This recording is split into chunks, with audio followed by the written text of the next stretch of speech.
Among the top 10 FlatEarth channels on YouTube with the highest subscriber counts, Oliver Ibanez currently holds second place with 536,000 subscribers. But many of us English speakers have never even heard of him. That is because his channel is entirely in Spanish. So today I'm going to translate one of his videos for you that he made back in 2017 about eclipses. Please enjoy. Alright everyone, I'm Oliver, and today I want to talk to you about eclipses on the flat Earth. In this video we will see how eclipses are actually predicted and the real cause behind them. We are often told that it is because of the heliocentric model that eclipses can be predicted with total accuracy. But nothing is farther from the truth. Since eclipses are not calculated following the heliocentric model, but rather are calculated following time intervals that were discovered thousands of years ago. In his book, The True System of the Universe, James Gillespie wrote a lot about them before the current heliocentric theory even existed. Hundreds of years before Christ, ancient civilizations already knew what caused eclipses and knew how to predict their timing with great accuracy, as well as the movements of the sun, moon, and stars. In the Earth Review of 1897, Thomas George Ferguson wrote, "No doubt some will say, well, how do astronomers foretell eclipses and such so accurately? This is done by cycles. The Chinese, for thousands of years, have been able to predict the various solar and lunar eclipses, and do so now, in spite of their disbelief in the theories of Newton and Copernicus." Sir Robert Ball, in his book The Story of the Heavens, wrote, "If we look at all the eclipses in a period of 18 or 19 years, then we can predict with enough accuracy all future eclipses. It is only necessary to know that within 18 years and 11 days after an eclipse, a similar one will occur again. This is the rule that allowed ancient astronomers to predict eclipses." Samuel Rowbotham, in his book Earth Not a Globe, wrote, "The simplest method of predicting a future eclipse is to take tables that have been formed over hundreds of years of careful observation. Any observer can form their own tables if you collect the calendars of the last 40 years. The time of the eclipses in each year can then be separated and organized into a table. After examining the table, the observer will soon realize that there are cycles of eclipses that are repeated. When reaching eclipse number 19 or 20, they will see that it is a repetition of the first eclipses in the table. So following this method, it will be very easy to predict similar future eclipses." Modern science has nothing to do with the predictions that the ancient civilizations already made. The only thing modern science has done is make these predictions a little more precise as a result of having a broader observation period. According to the heliocentric theory, a lunar eclipse is formed when the Earth is interposed exactly between the Sun and Moon. The Earth then casts its shadow on the Moon, thus causing the lunar eclipse. But this explanation has already been refuted by Frederick Henry Cook. In his book, The Terrestrial Plane, he writes, "According to the heliocentric theory, a lunar eclipse occurs when the Sun, the Earth, and the Moon are in a straight line. But it is documented that since the 15th century, more than 50 eclipses have occurred while both the Sun and Moon were still visible above the horizon." In other words, the Sun and the Moon were visible at the same time in the sky while the Moon was eclipsed. For example, on July 19th of 1750, in Paris, observers saw an eclipsed moon while the sun was clearly seen in the sky above the horizon.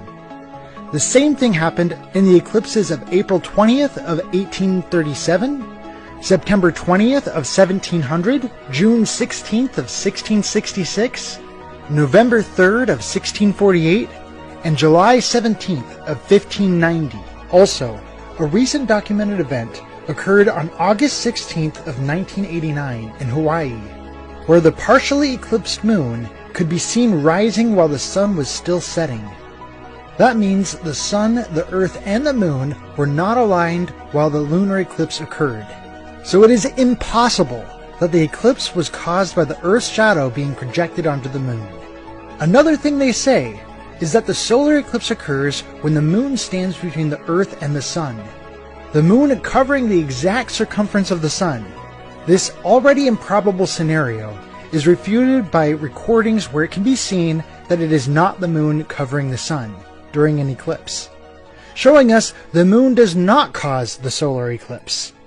On March 20th of 2015, a total eclipse of the sun took place, and the Travel Quest International company organized a flight of 50 people to observe this phenomenon from the North Atlantic. And this is where the subject gets interesting. Several passengers filmed the totality of the eclipse, and the recordings show black orbs without light around the sun. And one of these orbs was covering the sun at the moment of the eclipse.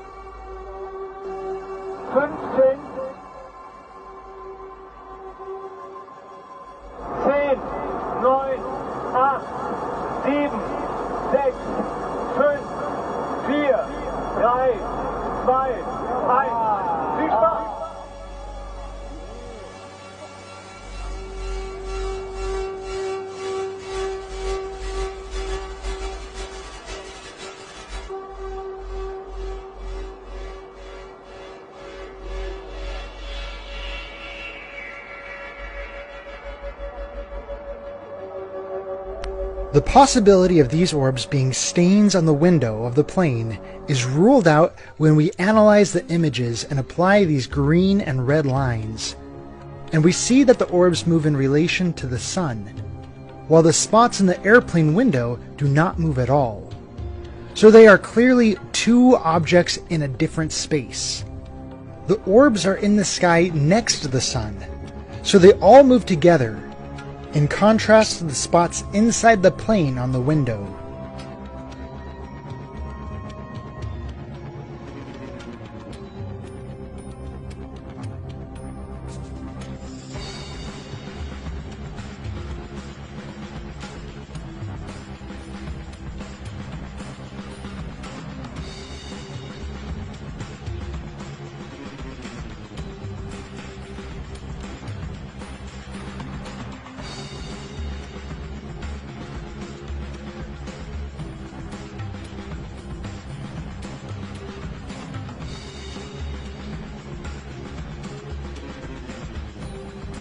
Curiously, the television networks that broadcasted these images showed edited recordings.